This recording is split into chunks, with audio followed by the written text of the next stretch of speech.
So hi friends, అందరూ ఎలా ఉన్నారు? సో ఇవాళ ఈ వీడియోలో ఏంటంటే మనం 10th క్లాస్ కంప్లీట్ చేసుకున్న తర్వాత మనకి ఎలాంటి జాబ్ ఆపర్చునిటీస్ ఉంటాయి, గవర్నమెంట్ జాబ్ ఆపర్చునిటీస్ ఏముంటాయి, అలాగే మనకి ఏ కోర్సులు ఉంటాయి. సో మీరు మెడికల్ సైడ్ వెళ్దాం అనుకుంటున్నా, ఇంజనీరింగ్ సైడ్ వెళ్దాం అనుకుంటున్నా, లేకపోతే ఏమైనా జాబ్స్ గవర్నమెంట్ జాబ్స్ చేద్దాం అనుకుంటున్నా, సో ప్రైవేట్ జాబ్ చేద్దాం అనుకున్నా, లేకపోతే ఎలాంటి కోర్స్ చేద్దాం అనుకున్నా మీకు 10th క్లాస్ అయిపోయిన తర్వాత మీకు చాలా రకాల బేస్ అయితే ఉంటాయి అనమాట. అయితే మీరు ఏం చేయాలని చెప్పేసి ఇప్పుడు క్లారిటీగా ఎక్స్ప్లెయిన్ చేస్తాను అనమాట. సో ప్రతి కోర్సుకి సంబంధించి ఒక లైట్ ఇంట్రో అయితే ఇస్తాను. సో అసలు ఆ కోర్సులోని ఏమేమి ఉంటాయి, సో అలా సబ్ బ్రాంచ్ ఏంటి అని చెప్పేసి మీకు కంప్లీట్ డీటెయిల్స్ అయితే ఇస్తాను అనమాట. సో అవన్నీ కూడా మీకు యూస్ఫుల్ అయితే అవుతాయి కాబట్టి సో వీడియో ఎండ్ వరకు చూడడానికి ట్రై అయితే చేయండి, మీకు కంప్లీట్ ఇన్ఫర్మేషన్ అయితే దొరుకుతుంది. మరి ముందుగా చూసుకున్నట్లయితే మనకి 10th క్లాస్ ఎవరైతే క్వాలిఫై అయితే అవుతారో సో వాళ్ళకైతే ఫస్ట్ ఎడ్యుకేషన్ జాబ్ ఆపర్చునిటీ చూసుకోవాలన్నమాట. సో చాలా మంది అయితే ఎడ్యుకేషన్ ప్రిఫర్ చేస్తారు కాబట్టి మనం ఎడ్యుకేషన్ అయితే అనుకుందాం. సో ఎందుకంటే మనకి ఎడ్యుకేషన్ చాలా మంది ప్రిఫర్ చేస్తారండి. అయితే మీరు ఎడ్యుకేషన్ చేస్తాం అనుకుంటున్నప్పుడు మీకు 4 రకాల ఆప్షన్స్ అయితే మెయిన్లీ అవైలబుల్ అయితే ఉంటాయి అనమాట. ఫస్ట్ వచ్చేసరికి మీకు ఐటీ అయితే ఉంటుందండి. ఐటీఐ తర్వాత మీకు డిప్లొమా అయితే ఉంటుంది, తర్వాత మీకు ఇంటర్మీడియట్ అయితే ఉంటుంది, లేకపోతే సర్టిఫికేట్ కోర్స్ ఏమైనా ఉన్నట్లయితే సర్టిఫికేట్ కోర్స్ కూడా మీరు చేసుకోవచ్చు. లేదు అనుకున్నట్లయితే మీరు జాబ్ సైడ్ వెళ్దాం అనుకున్నట్లయితే సో మీరు ఇక్కడ సెంట్రల్ గవర్నమెంట్ జాబ్స్ ఉంటాయి, స్టేట్ గవర్నమెంట్ జాబ్స్ ఉంటాయి, అలాగే పబ్లిక్ సెక్టార్ జాబ్స్ కూడా ఉంటాయి, ప్రైవేట్ జాబ్స్ కూడా అయితే ఉంటాయి. సో అయితే ఎవరు కూడా నన్ను అడిగితే జాబ్స్ అయితే వెళ్ళకండి. సో మీకు బెస్ట్ ఏంటంటే ఏదో ఒక క్వాలిఫికేషన్ చేయండి. అయితే మనకి ఐటీకి సంబంధించిన కోర్సులు అయితే ఇప్పుడు మనం చూస్తున్నాం ఒకసారి. సో మనకి అడ్మిషన్స్ వచ్చేసరికి మనకి జులైలో అయితే స్టార్ట్ అయితే అవుతాయి. సో ఐటీకి సంబంధించి కూడా మనకి అడ్మిషన్ స్టార్ట్ అయిన వెంటనే మన యూట్యూబ్ ఛానల్ వీడియో అయితే ఉంటుందన్నమాట. సో మనం అందరూ కూడా అప్లై చేసుకోవచ్చు. అయితే ఇక్కడ ఐటీఐ చేసిన తర్వాత కూడా మనకి పాలిటెక్నిక్ కూడా చేయించండి. దీంతో పాటు ఎవరైతే ఐటీఐ చేస్తారో సో వాళ్ళు అప్రెంటిస్షిప్ కూడా చేసుకోవచ్చు. అయితే ఐటీకి సంబంధించిన ట్రేడ్స్ అయితే మనకు కనిపిస్తుంది కదా. మనకైతే ఇక్కడ ఫిట్టర్, వైర్మెన్, ఎలక్ట్రీషియన్, ఇందులో 1 year కోర్స్ కూడా ఉంటుంది, 2 years కోర్స్ కూడా అయితే ఉంటాయి అనమాట. సో మీరు మీకు నచ్చిన దాన్ని బట్టి మీరు సెలెక్ట్ చేసుకోవచ్చు అనమాట. ఇక్కడ ఐటీ వచ్చేసరికి కాపర్ కూడా అయితే ఉంటుంది. సో ఇవన్నీ 1 year కోర్సులు అనమాట. సో వచ్చేసరికి 2 years కోర్స్ అనమాట. మీరు స్టెనోగ్రఫీ కావాలి, electrician, wiremen, fitter, okay, drafts man, instrument mechanic ఇలాంటి ఐటీ కోర్సు కూడా మీరు అయితే చేయొచ్చు అనమాట. మీకు ఏ ఐటీ కోర్స్ మీద ఇంట్రెస్ట్ ఉందో ఆ ఐటీ కోర్స్ కామెంట్ చేయండి, దానికోసం ఫుల్ వీడియో కూడా చేసి పెడతాను. అలాగే నెక్స్ట్ మనకి డిప్లొమా అండి. సో డిప్లొమా అంటే ఇక్కడ మనకి 3 years డిప్లొమా అయితే ఉంటుంది. సో డిప్లొమా ఇంజనీరింగ్ అంటారు కదా. సో ఈ డిప్లొమా చేసిన వాళ్ళు డైరెక్ట్ గా మనకి బీటెక్ సెకండ్ ఇయర్ లోకి అయితే ఎంటర్ అయితే అవుతారు అనమాట.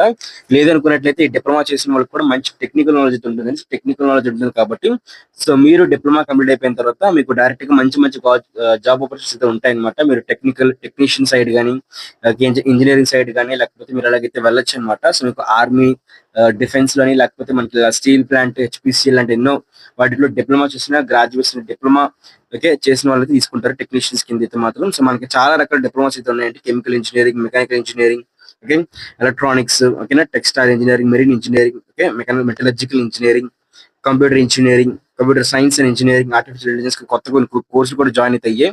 మైనింగ్ ఇంజనీరింగ్, ఫార్మసీ అయితే ఉంటుంది, డిప్లొమా ఇన్ ఫార్మసీ కూడా అయితే ఉంటుంది అనమాట.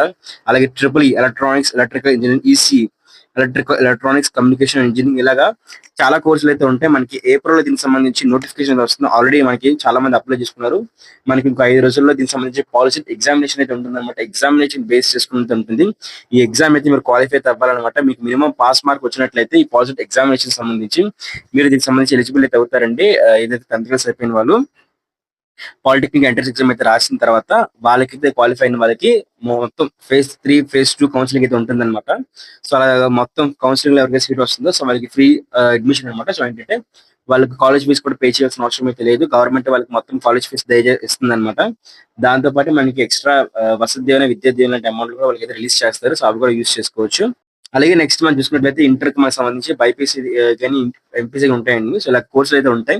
సో ఇంటర్మీడియట్ అంటే మనకి తెలిసిందే. సో మనకి 10th క్లాస్ లాగే ఉంటుంది సిలబస్ అంతా కూడా మనకి దగ్గరికి చదివిస్తూ ఉంటారు. సో మనకి ఇది కూడా ఇంటర్మీడియట్ ఎడ్యుకేషన్ అనమాట. సో మీరు దీనికి మీ దగ్గరలో ఉన్న కాలేజ్ కి అయితే వెళ్ళి అప్లై చేసుకోవచ్చు. లేదనుకున్నట్లయితే ఏపీఎస్ ఆర్జీసీ ఎగ్జామ్ కూడా మీరు రాయొచ్చు అనమాట. ఏపీఎస్ ఆర్జీసీ రాసి కూడా క్వాలిఫై అయినట్లయితే మీకు ఇంటర్మీడియట్ ఫ్రీ ఎడ్యుకేషన్ దొరుకుతుందండి. ఆల్రెడీ దాని ఎగ్జామినేషన్ కూడా కనెక్ట్ చేస్తారు. దాంతో పాటు మనకి ఇక్కడ ఇంటర్ లో కూడా మనకి ఎంపీసీ మ్యాథ్స్, ఫిజిక్స్, కెమిస్ట్రీ అయితే ఉంటుంది అనమాట. అలాగే బైపీసీ, సో ఎంపీసీ చేసిన వాళ్ళు ఆటోమేటిక్ ఇంజనీరింగ్ అయితే అవుతారండి. సో అలాగే బైపీసీ చేసిన వాళ్ళు కూడా సో మెడికల్ సైడ్ వెళ్తారు అనమాట. సో నర్సింగ్ అని ఉండి, పారామెడికల్, దాంతో పాటు ఇతర కోర్సులు ఉన్నట్టు ఉంటాయి కదా మనకి దానికి సంబంధించి ఏదైతే కోర్సులు ఉంటాయో సో ఆ కోర్సులు అనమాట. ఫార్మసీ సైడ్ అలాగే వెళ్తూ ఉంటారనమాట. సో మనకి వాళ్ళకు కూడా ఆపర్చునిటీస్ ఉంటాయి. దాంతో పాటు సిఎస్సి అయితే ఉంటుంది. సిఎస్సి అంటే మనకి కామర్స్, ఎకనామిక్స్, సివిక్స్ అయితే ఉంటుంది. సో బీకామ్ చేయొచ్చు. దీంతో పాటు మనకి అకౌంట్స్ సైడ్ అయితే వెళ్ళొచ్చు. హిస్టరీ, ఎకనామిక్స్ కూడా ఉంటుంది. దీని వైపు కూడా మనం చేయొచ్చు. మ్యాథ్స్, ఎకనామిక్స్, సివిక్స్ కూడా ఉంటుంది. ఇలాగా మనకి 5 రకాల కోర్సులు అయితే ఇంటర్లో అయితే అవైలబుల్ అయితే ఉంటాయి. సో సో మీరైతే వెళ్ళి వాటికి సంబంధించి అప్లై చేసుకోవచ్చు. మీరు ఏదైనా కాలేజ్ ఉన్నట్లయితే, సో ఏదైనా జూనియర్ కాలేజ్ ఉన్నట్లయితే సో అక్కడికైతే వెళ్ళి మీరు జాయిన్ అయితే అవ్వచ్చండి. అలాగే దాంతో పాటే మీకు ఏమైనా సరే వొకేషనల్ కోర్స్ చేయాలనుకున్నట్లయితే, మీకు ఏదైనా జాబ్ ఆపర్చునిటీ బేగా కావాలి, మీరు ఎన్నో ఇయర్స్ చదవలేరు, మీరు గ్రాడ్యుయేట్లు అవ్వలేరు అనుకున్నట్లయితే, మీరు దీనికి ఉన్న వొకేషనల్ కోర్సులకి అయితే అప్లై చేసుకోవచ్చు. ఫర్ ఎగ్జాంపుల్ మనకి ఇక్కడ చూసుకున్నట్లయితే ఎంఎల్టీ కోర్స్ అయితే ఉంది. సో ఎంఎల్టీ కోర్స్ చేసి మీరు ల్యాబ్స్ లో పని చేయొచ్చు. ఎలక్ట్రికల్ అప్లయన్స్ కోర్స్ అయితే ఉంది. సో వొకేషనల్ కోర్స్ దానికి సంబంధించి కూడా వర్క్ చేసి మీకు జాబ్ ఆపర్చునిటీ కూడా ఉంటాయి. బట్ రియాలిటీ ఏంటంటే లైట్ గా అయితే ఉంటాయి అనమాట. అంతగా అయితే మనకి పెద్దగా కనిపించవు. సో బ్రిడ్జ్ కోర్సెస్ ఉంటాయి, హ్యూమానిటీ అదర్ కోర్సెస్ ఉంటాయి, సో బిజినెస్ కోర్సెస్ కూడా ఉంటాయండి, అగ్రికల్చర్ కోర్సులు కూడా ఉంటాయి, సో హ్యూమన్ సైన్స్ కోర్సెస్ కూడా ఉంటాయి, automobile engineering, computer science engineering లాంటి వొకేషనల్ బ్రిడ్జ్ కోర్సులు కూడా ఉంటాయి అనమాట. సో ఇది 1 year ఉంటుంది. సో కొన్ని ఎక్స్ట్రా అయితే ఉంటాయి. అది మీరు వొకేషనల్ కోర్సులు ఏదైతే ఆఫర్ చేస్తున్న కాలేజీలు ఉంటాయో, ఇంటర్మీడియట్ జూనియర్ కాలేజ్, అక్కడికి అయితే వెళ్ళి మీరు జాయిన్ అయితే అవ్వాల్సిన అవసరం ఉంటుంది అనమాట. అలాగే ఇవన్నీ ఇంకొన్ని మనకి వొకేషనల్ కోర్సులు అండి, షార్ట్ టర్మ్ వొకేషనల్ కోర్సులు. వొకేషనల్ కోర్సులు బేసిక్ 1 year ఇంకా ఎక్కువ ఉంటాయి అనమాట. కొన్ని ఏంటంటే 6 months 3 months కూడా అయితే ఉంటాయి. సో అవి కూడా చేయొచ్చు, పెద్దగా ఇంట్రెస్ట్ ఎవరు చూపించారు అంతే. అలాగే దీంతో పాటు మనకి 1 year డిప్లొమా కోర్సులు కూడా అయితే ఉంటాయి. సో ఇవి కూడా అంత ఫేమస్ అయితే కాదు. సో ఇది కూడా మనం కావాలనుకున్నట్లయితే 1 year డిప్లొమా కోర్సులు కూడా చేయొచ్చు. సో అలాగే ఫైర్ అండ్ సేఫ్టీకి సంబంధించి కూడా 1 year డిప్లొమా కోర్సులు అయితే ఉంటాయి. సో అవి కూడా మంచి జాబ్ ఆపర్చునిటీస్ అయితే ఉంటాయి అనమాట దాని వల్ల కూడా. అలాగే మీకు యానిమేషన్ సైడ్ ఏమైనా ఇంట్రెస్ట్ ఉన్నట్లయితే దానికి సంబంధించి కూడా so diploma in animation, BFX మనకి ఇవన్నీ అయితే ఉంటాయి, కానీ మన పెద్దగా అయితే చేయరనమాట. అయితే ఇవి చేసి కూడా మీరు ఆ తర్వాత కూడా మీరు 12th తర్వాత కూడా ఇవి చేయొచ్చు, 10th తర్వాత కూడా ఇవన్నీ చేయొచ్చు అనమాట. సో అలాగే దాంతో పాటు మనకి డిప్లొమా ఇన్ పారామెడికల్ కోర్స్ అండి. సో ఇవి కూడా మనకి చేయొచ్చు. దీనికి సంబంధించి కూడా నోటిఫికేషన్ వచ్చిన ఉంటే మన యూట్యూబ్ ఛానల్ వీడియో అయితే ఉంటుంది. Diploma in paramedical courses like okay, medical lab technology, diploma in pharmacy, దాంతో పాటు మనకి డిప్లొమా ఇన్ ఎంఎల్టీ గానే ఉండే, సో లేకపోతే ఇలాగ డిప్లొమా లెవెల్ కోర్సులు అయితే ఉంటాయి అనమాట. ఇక్కడ టాప్ కాలేజ్ కూడా మనకి లిస్ట్ అయితే ప్రొవైడ్ చేశారు.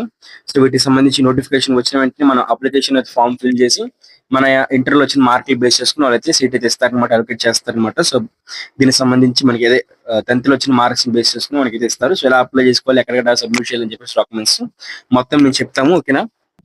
సో అలాగే ఎంట్రన్స్ ఎగ్జామ్లు ఏముంటాయని చూసుకున్నట్లయితే మనకి ఇక్కడ ఏపీఎస్ఆర్జీసీ లాంటి ఎంట్రన్స్ ఎగ్జామ్స్ అయితే ఉంటాయండి. సో మనకి ఇంటర్ చేద్దాం అనుకుంటున్నాం, ఇందాక చెప్పాను కదా ఏపీఆర్జీసీ అని చెప్పేసి, రెసిడెన్షియల్ జూనియర్ కాలేజెస్ సంబంధించి.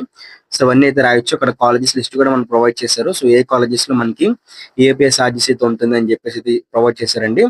దాంతో పాటు మనకి ఐఐటీలో కూడా మనం జాయిన్ అయితే అవ్వచ్చు. న్యూస్ వీడియో మనకి ఆల్రెడీ నోటిఫికేషన్ వచ్చింది అనమాట ఐఐటీకి. రేపటి నుంచి మనం దీనికి అప్లై చేసుకోవచ్చు. మీరు కూడా ఇంట్రెస్ట్ అయితే దీనికి అప్లై చేసుకోండి. సో అలాగే మనకి స్కిల్ అప్గ్రేడేషన్ కోర్సులు కూడా అయితే ఉంటాయి. సో ఎవరైతే ఫెయిల్ అయ్యారో వాళ్ళకి కూడా ఇది ఉంటుంది అనమాట. సో అలాగే మనకి కొన్ని జాబ్ ఆపర్చునిటీస్ చూద్దామండి. 10th అయిపోయిన తర్వాత మీరు చేయగలిగిన జాబ్లు ఏంటి అనుకున్నట్లయితే, మీరు 10th క్లాస్ అయిపోయిన తర్వాత మీరు పోస్ట్ ఆఫీస్ లో కూడా పని చేయొచ్చు, బీపీఎం ఏబిపిఎం కింద. అలాగే రైల్వేలో కూడా మీరు డ్రైవర్స్ కింద, అలాగే మల్టీ టాస్కింగ్ స్టాఫ్ కింద కూడా వర్క్ చేయొచ్చు అనమాట. సో ఆర్ఆర్బీలో కూడా గ్రూప్ డి లాంటి ఉద్యోగాలు అయితే ఉంటాయి. అలాగే ఎస్ఎస్సీలో కూడా మీరు ఎంటీఎస్ పోస్టులకి, అలాగే మెకానిక్ కి, wireless operator, store man, traffic junior పోస్టులు అన్ని కూడా మీరు అప్లై చేసుకోవచ్చు అండి. అలాగే మనకి ఆర్మీలో కూడా మనకి సోల్జర్, జనరల్ డ్యూటీ పోస్టులు లాంటివి, టెక్నికల్ పోస్టులు లాంటివి, స్టోర్ కీపర్, నర్సింగ్ అసిస్టెంట్ ఇలాంటి పోస్టులు అయితే ఉంటాయి. వాడికి 10th అయిపోయిన తర్వాత, ఇంటర్ అయిపోయిన తర్వాత మనం అప్లై చేసుకోవచ్చు. సేల్స్, అలాగే సేలర్, పెయింటర్, పైప్ ఫింటర్. సో వీటికి ఐటీ అయితే అడుగుతారు అనమాట బేసిక్ గా అయితే మాత్రం. సో ఐటీ కొన్ని పోస్టులకి ఏంటంటే నావీలో కూడా మనకి జనరల్ డ్యూటీ లాంటి పోస్టులకి అయితే మాత్రం మనకి జస్ట్ ఇండియన్ నేవీకి సంబంధించి సో మనకి 10th క్లాస్ చాలు. ఎయిర్ ఫోర్స్ లో కూడా సేమ్, అంటే ఎయిర్ ఫోర్స్ అయినా మనకి ఓకే, అస్సాం రైఫిల్స్ పోస్టులు, సో అలాగే మనకి ఇండియన్ కోస్ట్ గార్డ్, అలాగే ఇండియన్ మనకి సంబంధించి ఎయిర్లైన్స్ లో కూడా మనకి పోస్టులు అయితే ఉంటాయి. అగ్నిపథ్ స్కీమ్ లో కూడా మనం ఎలిజిబుల్ అయితే అవుతాం. సో మనకి అగ్నిపథ్ స్కీమ్ అయితే ఉంటారు కదా, సో అది మీకు తెలియకపోయినట్లయితే నేను చెప్తాను తర్వాత వీడియో అయితే. సో ఆ పోస్ట్ కూడా మనకి ఎలిజిబుల్ అయితే అవుతామండి. ఓకే, పోలీస్ సెక్టర్ లో కూడా మనకి కొన్ని కానిస్టేబుల్ పోస్టులు ఉంటాయి కదా, సో మీరు దానికి కానిస్టేబుల్ పోస్టులకి, లైట్ చిన్న స్థాయి కానిస్టేబుల్ పోస్టులకి, దాంతో పాటు కానిస్టేబుల్ డ్రైవర్స్ అనమాట. సో డ్రైవర్స్ ఎవరైతే హెవీ డ్రైవింగ్ లైసెన్స్ ఉంటుందో, డ్రైవింగ్ బాగా వచ్చి ఉంటుందో, 10th క్లాస్ మాత్రమే పాస్ అయ్యారు, సో వాళ్ళకి కూడా మంచి ఆపర్చునిటీ ఉంటాయి అనమాట. ఓకే, ఇంకా ఫైర్ సర్వీసెస్ లోని మనకి ఇలాగా air force department, okay, APSRTC లో కూడా మనకి డ్రైవర్ పోస్టులు ఏవైతే ఉంటాయి, సో డ్రైవర్ కండక్టర్ పోస్టులకి మనకి 10th క్లాస్ క్వాలిఫికేషన్ సరిపోతుంది. కండక్టర్ ఎక్కువైతే అడగచ్చు అనమాట. సో అలాగే మనకి విఆర్ఓ, విఆర్వై ఇలాంటి కొన్ని పోస్టులు కూడా ఏపీఎస్సీ నుంచి లో లెవెల్ పోస్టులు అనేవి కూడా సో మనకి 10th క్లాస్ క్వాలిఫికేషన్ అయితే సరిపోతుంది. సో అది మాత్రం మనకి ఇనఫ్ అనమాట. ఓకే, ఇంకా లాస్ట్ గా దీనికి సంబంధించి మనకి ఎల్ఐసిలో కూడా మనం సో అది మీ ఇష్టం అనమాట. మీరు ఏం సెలెక్ట్ చేసుకుంటారు, సో మీరు ఏం చేస్తారు అనేది సో కంప్లీట్లీ మీ ఇష్టం అండి. అయితే మీకు కెరియర్ గైడెన్స్ కావాలనుకున్నట్లయితే మీకు ఫ్రీ గైడెన్స్ అయితే ఇస్తాం అనమాట. మీకు ఎలాంటి డౌట్ ఉన్నా సరే మీరు మమ్మల్ని ఇన్స్టాగ్రామ్ కి అయితే వచ్చి కాంటాక్ట్ అయితే అవ్వచ్చు. లేదనుకున్నట్లయితే నా పర్సనల్ నంబర్ మీకు కావాలనుకున్నట్లయితే, కెరియర్ గైడెన్స్ మీకు కావాలనుకున్నట్లయితే మీరు మన మెంబర్షిప్ జాయిన్ అయినట్లయితే మీకు మీరు ఏం చేద్దాం అనుకున్నా సరే, మీరు ఇంటర్ చేద్దాం అనుకున్నా, మీరు డిప్లొమా చేద్దాం అనుకుంటున్నా, లేకపోతే మీరు ఏమైనా వొకేషనల్ కోర్స్ ఏమైనా చేద్దాం అనుకున్నా సరే మన సైడ్ నుంచి మొత్తం కెరియర్ గైడెన్స్ అయితే ఇస్తాం అనమాట. సో మీరు పేరెంట్ అయినా సరే, లేకపోతే స్టూడెంట్ అయినా సరే, మీకు పిల్లలకు సంబంధించి లేకపోతే మీ ఫ్యూచర్ బ్రైట్ ఫ్యూచర్ కావాలనుకున్నట్లయితే ఈ రోజు నుంచి మీ స్కిల్స్ బేస్ చేసుకుని మంచి ఏదైనా ఉన్నట్లయితే సో దాన్ని సెలెక్ట్ చేసుకుని అయితే మీరు అందరూ అయితే మీరు మూవ్ అయితే అవ్వాలి. సో ఇది వన్స్ ఫ్రీ వీడియో. సో ఇలాగే మీకు మరిన్ని ఇన్ఫర్మేటివ్ వీడియోస్ కోసం ఖచ్చితంగా ఛానల్ సబ్స్క్రైబ్ చేసుకొని బెల్ నోటిఫికేషన్ కాల్ పెట్టుకోండి. ఇక్కడ చెప్పిన ప్రతి చాలా వరకు ఉన్న కోర్సుల్లోని కౌన్సిలింగ్ స్టార్ట్ అయిన వెంటనే, అంటే అడ్మిషన్ స్టార్ట్ అయిన వెంటనే మన యూట్యూబ్ ఛానల్ దానికి సంబంధించి కంప్లీట్ వీడియో అయితే ఉంటుంది అనమాట. సో వెంటనే సబ్స్క్రైబ్ చేసుకుని పక్కనే కనిపిస్తున్న బెల్ నోటిఫికేషన్ క్లిక్ చేసి ఆల్ పెట్టుకోండి.